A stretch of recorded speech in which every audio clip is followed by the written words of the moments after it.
Lorin Gutierrez Bectas, nawindang sa presyo ng nose job sa US, magpapakapinokyo na lang.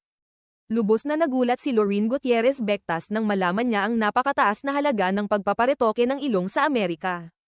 Sa isang casual na TikTok live kung saan sabay siyang nagbibigay ng makeup tutorial. Ikinwento ng anak ni Rufa Gutierrez at ng Turkish businessman na si Yilmaz Bectas ang kanyang karanasan sa pagtanong tungkol sa operasyon sa ilong o tinatawag na rhinoplasty. Aniya, sinubukan lang daw niyang tumawag sa ilang klinika ng plastic surgery sa Los Angeles dahil curious lang siya sa presyo. I start calling plastic surgery offices in LA, just curious. Oh. What would the cost be? Please guess how much these people are quoting me $70,000. Isn't that like 3 million pesos? Kwento ni Lorin habang natatawa. Napahalakhak na lang siya sa sobrang gulat at hindi makapaniwala sa sobrang mahal na halaga para lamang sa isang cosmetic procedure. Dagdag pa niya, excuse me. I would rather look like Pinocchio for the rest of my life than pay that money. Imbes na gastusin ang milyon-milyon sa pagpaparetoke, mas nanaisin pa raw ni Lorin na ipambili ng mga mamahaling bag.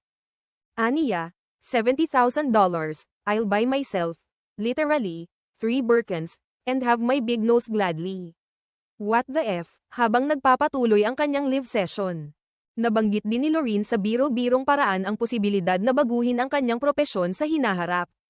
Ayon sa kanya, I think I wanna be a plastic surgeon. Because I think plastic surgeons make bank. It would be fun. Dagdag pa niya, if you're a plastic surgeon, the worst thing that could happen is just you make someone pangit. Bagamat sinabi niya ito sa medyo mapagbiro at kwelang tono. Napansin ng mga netizen ang pagiging totoo at walang pretensyon ni Lorin sa kanyang mga sinasabi. Sa ganitong paraan kasi, mas nararamdaman ng kanyang mga taga-subaybay na relatable siya. Kahit pa lumaki siya sa isang kilalang showbiz family, hindi na bago sa social media ang mga kwento tungkol sa mga kilalang personalidad na nagpaparetoke. Ngunit kakaiba ang approach ni Lorin, hindi siya nagkunwaring interesado para lang sumabay sa uso. Sa halip, ipinakita niya na may sense of humor siya at marunong tumanggap ng sarili. Isa rin ito sa mga dahilan kung bakit maraming kabataan ang humahanga sa kanya. Sa huli, tila mas pinili ni Lorin ang pagiging praktikal at ang pagpapahalaga sa sariling natural na ganda kaysa sumailalim sa mamahaling operasyon.